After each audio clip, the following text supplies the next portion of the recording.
मुंडा पांडे थाने में तैनात एक एसआई पर गो रक्षा संगठन के राष्ट्रीय अध्यक्ष मनोज ठाकुर द्वारा प्रेस कॉन्फ्रेंस कर एसआई पर गोकशी जैसी घटनाओं में लिप्त होने व गोकश आरोपियों को बचाना, बेगुनाहों को फंसाकर जेल भेजने व गोकशी रोकने के नाम पर अवैध वसूली, भ्रष्टाचार के आरोप का मामला सामने आया है, जिसमें गो रक्षा संगठन के राष्ट्रीय अध्यक्ष मनोज ठाकुर ने एसआईटी टीम द्वारा जाँच करने की मांग करते हुए कहा कि रिपोर्ट अजय सक्सेना। मेरा नाम मनोज ठाकुर है। मैं भारतीय गोरक्षा सेना का राष्ट्रीय अध्यक्ष हूँ। मैं अभी 25/10 को मैंने एक DSO को पत्र दिया, क्योंकि वहाँ एक SSI हैं दीपक चौहान, कानपुर चौकी पे तैनात थे, तब वो थाना हाजिर हुए। सभी गोकशी की घटनाओं में उनकी भूमिका संदिग्ध है। गौतस्तों को बचाना उनका काम है, बेगुनाहों को फंसाना उनका काम है। जितने भी मुकदमे दर्ज आज तक मुंडा पांडे में हुआ, उनकी जांच दीपक चौहान ने की है। तो मेरी शासन सरकार से मांग है, मैंने आज ही दीपक चौहान जी के खिलाफ पहले भी प्रथम 25/10 को दे चुका हूं मीडिया सबको। उन्होंने कई घटनाओं में ऐसा किया कि गौतस्तों को बचाया और बेगुनाह लोगों को फंसाया। हम चाहते हैं गोकशी रुकनी चाहिए। मुंडा पांडे चर्च सीमा पे गोकशी है, गोकशी का क्षेत्र है, इसमें पुलिस का कोई दोष नहीं है। हम ये नहीं मानते कि पुलिस अपराधी है।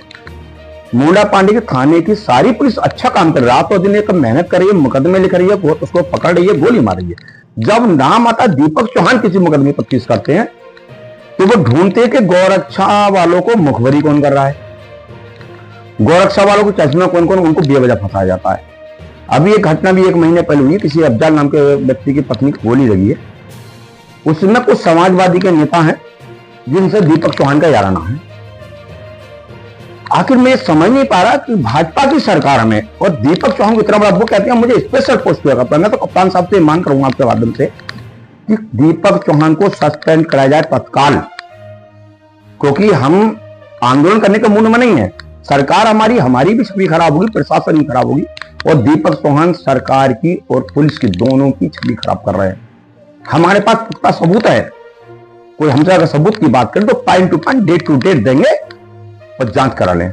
हमने आज ही पत्र शासन को लिखा है। माननीय मुख्य न्यायाधीश इलाहाबाद हाईकोर्ट, माननीय मुख्यमंत्री, मुख्य सचिव, प्रमुख सचिव गृह, माननीय DGP, ADG और विजिलेंस के DG साहब को पत्र लिखा है कि दीपक चौहान की हमारे संज्ञान में जो है, जो हमारे पास सूचना है, मुंडा पांडे तैनाती के दौरान लगभग 50 लाख का भ्रष्टाचार किया गया। उनकी संपत्ति की जांच विजिलेंस से कराई जाए और SIT गठित की जाए। उसमें पूर्व मुख्य न्यायाधीश हो उसमें, और मुख्य सचिव, प्रमुख सचिव, DGP के नेतृत्व में एक SIT गठित हो, जिसमें जो जांच दीपक चौहान ने जिन मुकदमे किए उनकी पुनः विवेचना की जाए। दूध का दूध, पानी का पानी हो जाएगा। मैं पुनः फिर भी कहूंगा, आपके मात्र कप्तान साहब से निवेदन करना चाहता हूं, क्योंकि हमारे अधिकारी बहुत अच्छे जिले में, सारे थाना, प्रभारी, चौकी सब अच्छा काम कर रहे हैं, लेकिन जब दीपक चौहान का नाम आता है तो वह भ्रष्टाचार चमचमा में गौतस्तों को बचाया जाता है। दूसरी एक बात और, खनन माफिया, भू माफिया और गौ तस्कर सभी दीपक चौहान के यार हैं। वो गौरक्षा वालों की पुलिस तक की मुखबरी खनन माफिया को करता है। अभी 4-5 दिन पहले की घटना है कि हिस्ट्री सीटर कलवा हनीफ ट्रैक्टर चला गए। हमने पुलिस को सूचना दी, अवैध खनन चल रहा है, प्रशासन को सूचना दी, तो दीपक चौहान गाड़ी ले जाके थाने की 2 घंटे होलपुर में ड्यूटी देके और अवैध खनन में ट्रैक्टर चलवाते हैं। इसका मतलब क्या है कि वो पुलिस का काम कर रहे हैं या गुंडों का? वो सरकार के व्यक्ति हैं, सरकार उनको तनख्वाह दे रही है, या समाजवादी के नेताओं के? जबकि वो नेता ऐसे हैं, सब HS हैं, जिनकी दादाजी संपत्ति मुश्किल से 1-2 लाख 5 लाख होगी। आज 100 करोड़ की, 5-10 करोड़ की संपत्ति है। मैं कह रहा हूं, बोले ना हाजी गुलाम अली सट्टू नगर लेके उनको दादाजी 1.5 बीघा जमीन है 98 में। आज वो 100 करोड़ का आदमी है। कलवा हनीफ पे 1 बीघा जमीन है, आधी बीघा जमीन है, 20-20 करोड़ के आदमी है। भाई कहां से आ गया पैसा? प्रशासन का मैं गलत हूं, मेरी संपत्ति जांच करो। भाई मेरे पास तो नहीं आई, मैंने तो दुनिया के काम किए। तो मैं चाहता हूं कि तत्काल दीपक चौहान को सस्पेंड किया जाए, वरना हम मजबूर होंगे आंदोलन करने के लिए, और उसमें सरकार की और पुलिस की छवि खराब होगी, जो जिम्मेदार प्रशासन है। हाईकोर्ट जाएंगे, हाईकोर्ट पटिशन दायर करेंगे, जनहित याचिका दायर करेंगे। बख्शेंगे नहीं ऐसे भ्रष्टाचारियों को, जो सरकार की और पुलिस दोनों की छवि खराब करता हूं, जो पुलिस की मुखबरी करता हूं पुलिस में होने के बाद। ऐसे लोग कहीं नहीं बख्शा नहीं है। मैं तो कहता हूं, निवेदन करूंगा कि तत्काल सरकार बोर्ड में ऐसे आदमी बर्खास्त किए। मुंडा पांडे में एक अपराध संख्या 456/25 लिखा गया है। इसमें गौरक्षा के कार्यकर्ताओं को दीपक चौहान द्वारा जबरदस्ती फंसाया गया, नफीस और लल्ला को साथ, क्योंकि वो गौरक्षा के मुखबर थे और काफी मदद उन्होंने पुलिस की है। मुंडा पांडे का 2 साल का रिकॉर्ड उठाकर देख लीजिए। मेरे उन कार्यकर्ताओं ने पुलिस के लिए जान जोखिम में डाल के मदद की है, और फिर भी दीपक चौहान द्वारा इरफान प्रधान गौ तस्कर, उसके भाई गौ तस्करों से इकबाल से पैसे लेकर उनको फंसाया गया।